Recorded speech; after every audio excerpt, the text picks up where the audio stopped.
ఓం శ్రీ సద్గురు పరబ్రహ్మణే నమః. మహావాక్యాల బోధలో ఈరోజు మనం రెండవ మహావాక్యం గురించి తెలుసుకుందాం. ఆ రెండవ మహావాక్యం అహం బ్రహ్మాస్మి అన్నారు. ఇది యజుర్వేదంలోది, జ్ఞానకాండలోది, బృహదారణ్యకోపనిషత్తులో ఉన్నటువంటి మహావాక్యం ఇది. దీన్ని అనుభవ వాక్యం అంటారు.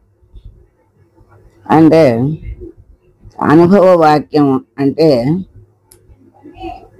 నేను అని అనుభవంతో చెప్పేటువంటి మాట వాక్యం. అంటే నేను బ్రహ్మను అయ్యాను అని అనుభవంతో చెప్పిన వాక్యం కనుక ఇది అనుభవ వాక్యం అంటారు. తన స్వరూపాన్ని విచారణ ద్వారా తెలుసుకుని అనుభవించి అప్పుడు నేను బ్రహ్మనయ్యాను అని చెప్పినటువంటి పదం వాక్యం. దీంట్లో 3 పదాలు ఉన్నాయి. అహం బ్రహ్మ అస్మి అని 3 పదాలు ఉన్నాయి. ఇక్కడ అహం అనేది జీవవాచకం, బ్రహ్మ అనేది ఈశ్వర వాచకం, అస్మి అనేది రెండిటిని కలిపేటువంటి ఐక్యవాచకం, ఐక్యాన్ని బోధించేది అని మనకి ఇక్కడ తెలియజెప్తున్నారు. మరి అట్లా మనకి 3 పదాలు ఉన్నాయి ఈ వాక్యంలో. అహం బ్రహ్మ అస్మి అని 3 పదాలు ఉన్నాయి. అహం జీవవాచకం, బ్రహ్మ అనేది ఈశ్వరవాచకం, అస్మి అనేది ఐక్య పదం. ఈ రెండిటిని కలిపి బోధించే క్రియాపదం అంటారు దాన్ని. అహం అంటే ఏమిటి? నేను అని అర్థం. అహం అహం అహం అహం అంటే నేను అని అర్థం. పరిపూర్ణ పరాత్మాస్మిన్ దేహే విద్యాధికారిణే బుద్ధే సాక్షితయా స్థిత్వా స్ఫురన్నహమితీర్యతే అన్నారు. అంటే పరిపూర్ణుడైనటువంటి పరమాత్మ ఏ జ్ఞానంతో అధికారి అయి మరి మానవోపాధిలో ఉండి మరి ఈ మానవోపాధికి ఉన్నటువంటి బుద్ధికి సాక్షిగా నేనున్నానని స్ఫురిస్తుంది. అంటే పరిపూర్ణుడైనటువంటి పరమాత్మయే జ్ఞానాధికారి అవుతాడు. అయితే మానవోపాధిలో బుద్ధికి సాక్షిగా ఉన్నాడు ఎవరు? నేను. ఆ నేనుగా స్ఫురిస్తూ ఉన్నాడు. అధిష్టానం యొక్క అంతఃకరణ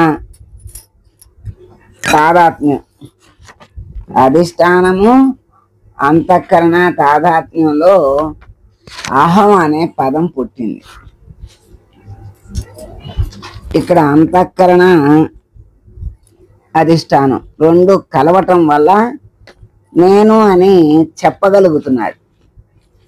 కేవలం అధిష్టానం చెప్తుందా అంటే పరమాత్మ నిర్వికారుడు, అందుకని నేను అని చెప్పదు. మరి కేవలం అంతఃకరణ చెప్పగలదా? చెప్పలేదు, అది జడమైనది కనుక నేను అని అది చెప్పలేదు. ఈ 2 కలవటం వల్ల ఆత్మసత్తా అంతఃకరణలో ఉండటం వల్ల ఆత్మసత్తా అంతఃకరణలో ఉన్నది. ఇప్పుడు అప్పుడు ఆ అంతఃకరణలో ఆత్మసత్తా ప్రతిఫలించింది. అప్పుడు నేను అనేటువంటి వృత్తి పుట్టింది.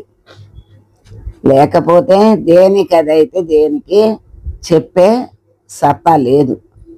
అటు పరబ్రహ్మకి నేను అని చెప్పే సత్తా లేదు. నిర్వికారుడు, నిరామయుడు. అందుకని ఆయనకి లేదు. అంతఃకరణ జడం గనక దానికి లేదు. ఈ అంత అంతఃకరణ యొక్క అంతఃకరణలో పరమాత్మ సత్తా ప్రతిఫలించటం చేత నేను అనే వృత్తి అప్పుడు పుట్టింది. ఎట్లాగూ అంటే సూర్యునిలో ఏ శక్తి ఉంది అంటే దహించగలిగే శక్తి ఉంది. కానీ సూర్యుడు దేన్ని కూడా దహించడు. సూర్యుడు దహించగలిగే శక్తి ఉన్నా దేన్ని దహించడు. సూర్యకాంతపు రాయి అని ఉంటుంది అని మనం భూతార్థం అంటాం మన భాషలో. ఆ భూతార్థాన్ని సూర్యుని కాంతి కిరణాలకు సూటిగా పెడితే క్రింద ఉన్నటువంటి కాగితం, అది ఆ కాగితం మీద ఆ సూర్యకిరణాలు కేంద్రీకృతమై ప్రసరించటం వల్ల అది దహించబడుతుంది. ఇప్పుడు సూర్యకాంతపు రాయి అంటే భూతార్థం వల్ల దహించబడిందా, సూర్యుని వల్ల దహించబడిందా అంటే సూర్యుని వల్ల దహించబడదు. ఎందుకంటే ఆయన దహించడు, శక్తి ఉన్నా దహించడు. మరి సూర్యకాంతి లేకపోతే ఆ సూర్యకాంతపు రాయి కూడా దహించగలిగే శక్తి లేదు. కనుక ఆ రెండు కలవటం వల్ల అక్కడ దహించగలిగే శక్తి వచ్చింది. అట్లాగే అధిష్టానమైనటువంటి ఆత్మ చైతన్యం అంతఃకరణలో ప్రతిఫలించటం వల్ల నేను అని స్ఫురించింది. అక్కడ అహంకారం పుట్టింది. దానిపైన మరి ఏం కల్పించుకుంది? ఆ అహంకారానికి దేహత్రయాలు, మూడు. త్రయం అంటే మూడు: స్థూల దేహము, సూక్ష్మదేహము, కారణదేహము అని మూడు దేహత్రయాల్ని కల్పించుకుంది. ఏది? ఆ అహం. అవన్నీ కలిసి నేను నేను నేను అని చెప్తూ ఉంటుంది. అంటే అహం అనే పదానికి వాచ్యార్థం అధిష్టానము, అంతఃకరణ, చిదాభాసుడు, దేహత్రయాలు, అవస్థాత్రయాలు. దేహత్రయాలు అంటే స్థూలదేహము, సూక్ష్మదేహము, కారణదేహము. వీటికి అవస్థలు: స్థూలానికి జాగ్రత్త అవస్థ, సూక్ష్మదేహానికి మరి స్వప్నావస్థ, కారణదేహానికి సుషుప్తి అవస్థ. అవస్థాత్రయాలు ఉన్నాయి. ఇటు అహంకారం వికారవంతం అయింది. అంటే ఇన్ని వికారాలతో కూడుకుని ఉన్నది కనుక సుషుప్తిలో ఇవన్నీ ఏమీ లేకుండా పోతున్నాయి. సుషుప్తిలో ఇవి ఏవి కూడా ఇన్ని ఉన్నాయి, ఏది లేకుండా పోతుంది.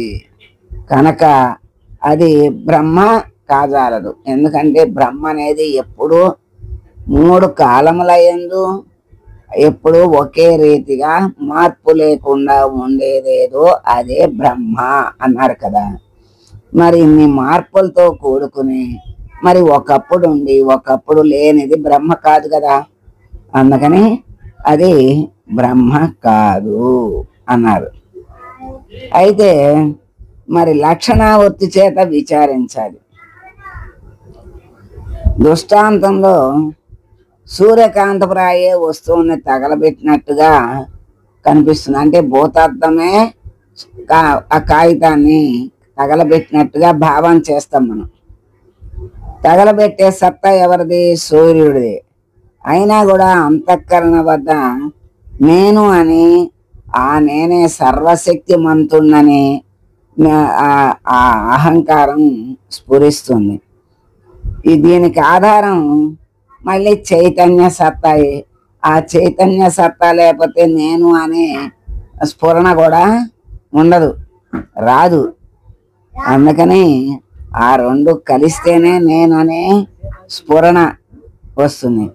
అహం పదానికి లక్ష్యార్థం బుద్ధికి సాక్షి అయినటువంటి చైతన్యమే, అంటే ప్రత్యేగాత్మ అని తెలుసుకోవాలి. అంటే ఇప్పుడు అహం పదానికి అహం అంటే నేను నేను అని చెప్తోంది కదా. ఇన్ని నేనుగా చెప్పేది ఏమిటి అంటే అక్కడ ఉన్నటువంటి ఆత్మసత్తా అంతఃకరణలో ప్రతిఫలించి అహంకారముగా చెప్తోంది, స్ఫురిస్తోంది.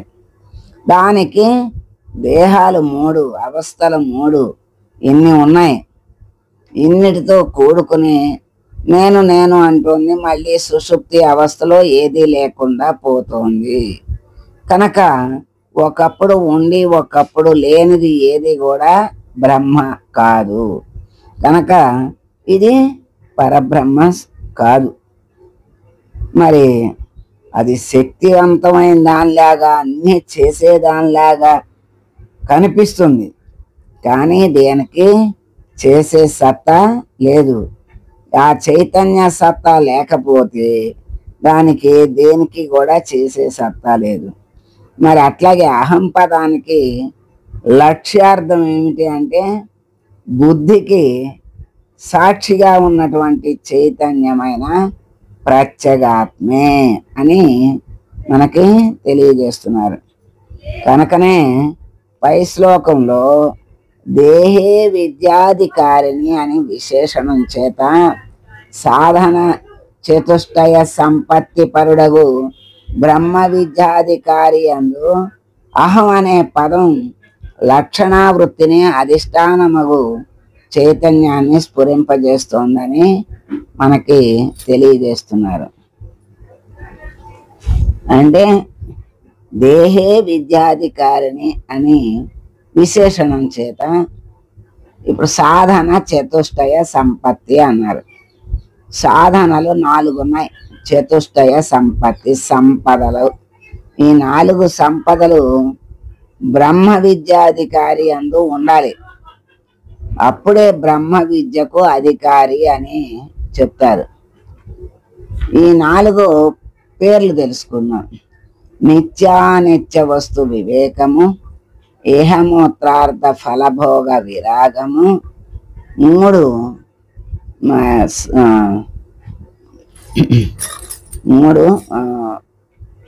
షట్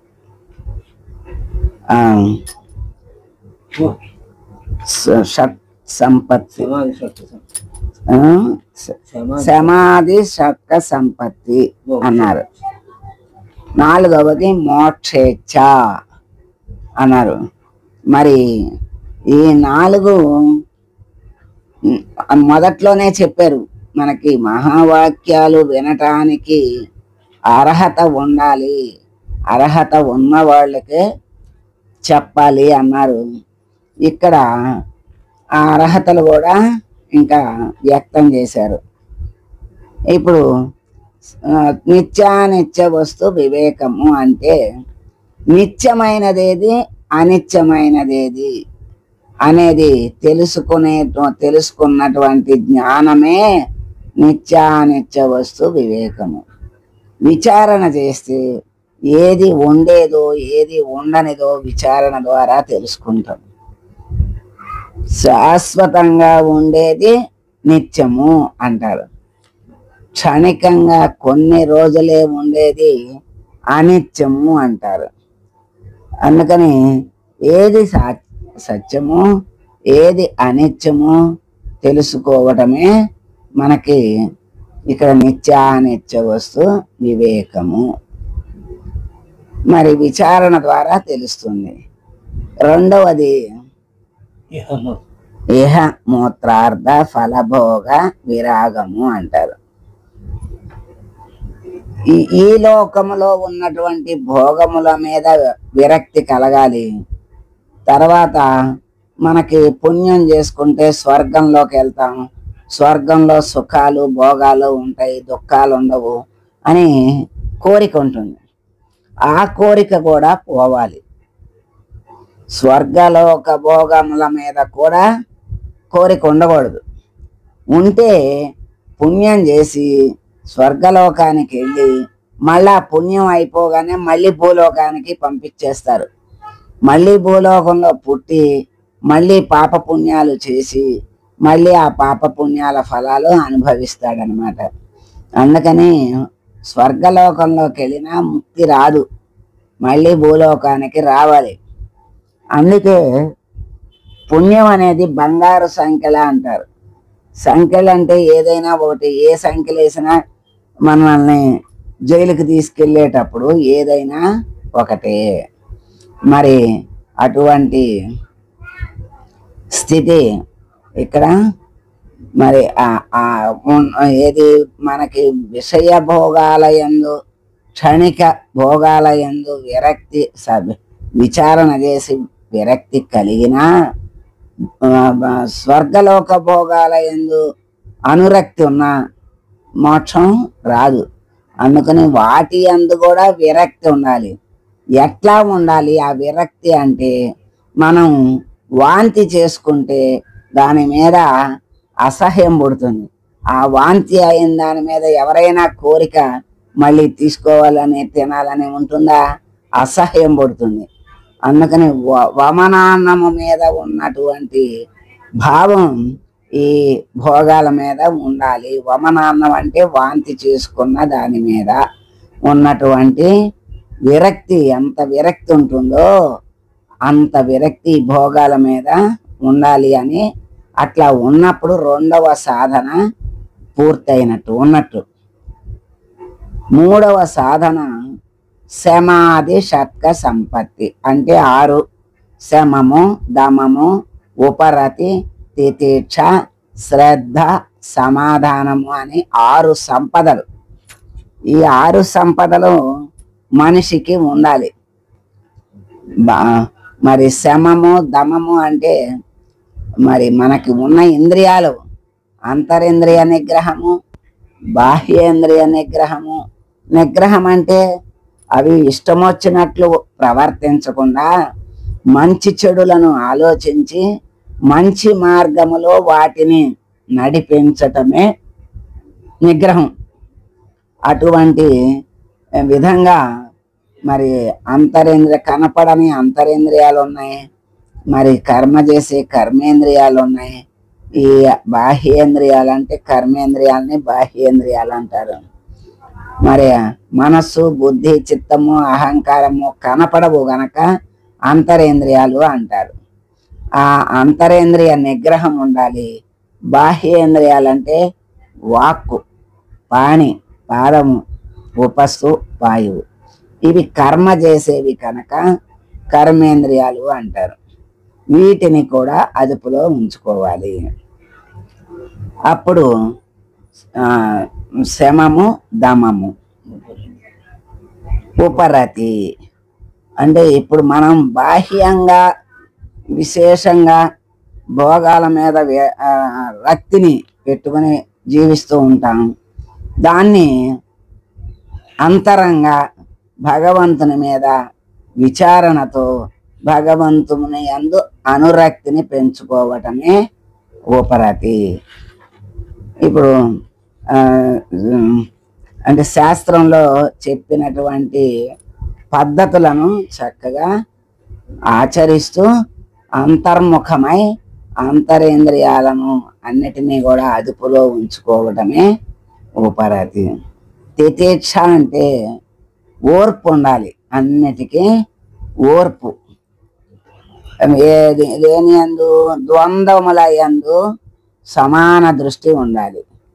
అవమానముల యందు, సుఖ దుఃఖముల యందు, అన్నిటి యందు కూడా సమానమైనటువంటి స్థితిని సమానంగా తీసుకోగలిగేటువంటి స్థితి కలిగి ఉండాలి. అది తితిక్ష. శ్రద్ధ అంటే వేదాంత వాక్యాల యందు, గురువుల యందు, శాస్త్రముల యందు, శాస్త్ర వాక్యాల యందు కూడా శ్రద్ధ కలిగి చక్కగా విని చదువుకుని వాటిని వంట పట్టించుకుని ఆచరణ యోగ్యంగా చేసుకోవాలి. సమాధానము అంటే ఇప్పుడు మనం పుస్తకంలో చూసాం, మనకి సందేహంగా ఉంది, ఎక్కడో గురువులు పెద్దలు ఉపన్యాసాల్లోనో చెప్పారు మళ్ళీ అదే విషయాన్ని. అప్పుడు మనస్సుకి సమాధాన పడతాం, ఆ రోజు అక్కడ చదివాము, ఈ రోజు ఇక్కడ చెప్పారు, అది సత్యము నిజము అని మనస్సుకి దృఢపడుతుంది. ఒక్కోసారి ఎవరన్నా మనకి తెలియని వాళ్ళు ఏదన్నా చెప్పారనుకోండి, అది సంశయంగా ఉంటుంది. మళ్ళా అదే విషయాన్ని ఒక పుస్తకంలో దృఢంగా చదివామనుకోండి, అప్పుడు మనస్సుకి ఆ రోజు వాళ్ళు చెప్తే మనకి నమ్మకం అనిపించలేదు పూర్తిగా, ఈరోజు దీంట్లో చదివేసరికి చక్కగా రూఢిపడింది అని మనస్సుకి సమాధానం పట్టమన్నమాట. అంటే రూఢిగా నమ్మకం కలిగి దాని యందు మరి శ్రద్ధాభక్తులు కలిగి ఉండటం. మరి శ్రద్ధ అంటే మరి అదేని వీటన్నిటి యందు కూడా అదే శాస్త్రముల యందు వీటన్నిటి యందు శ్రద్ధ కలిగి ఉండటం. సమాధానం అంటే తృప్తిగా మనస్సుకి దృఢపరుచుకోవటం. ఇవి సాధన చతుష్టయ సంపత్తిలో మూడవది సమాధి షట్క సంపత్తి అంటారు. నాలుగవది మోక్షేచ్ఛ. మోక్షము యందు ఇచ్ఛ అంటే కోరిక. దేని యందు ఉండకూడదు అంటారు కదా, మరి మోక్షము యందు కోరిక ఎందుకు ఉండాలి అని అనుకుంటాం. దేని యందైనా ముందు కోరిక అనేది ప్రారంభమైతేనే మళ్ళీ మనం దాని ముందుకి రాగలుగుతాం, ఆచరణ యోగ్యం చేసుకోగలుగుతాం. అసలు మోక్షం పొందాలి అనే కోరికే లేదనుకోండి, అప్పుడు అసలు దానికి ప్రయత్నమే చెయ్యం కదా.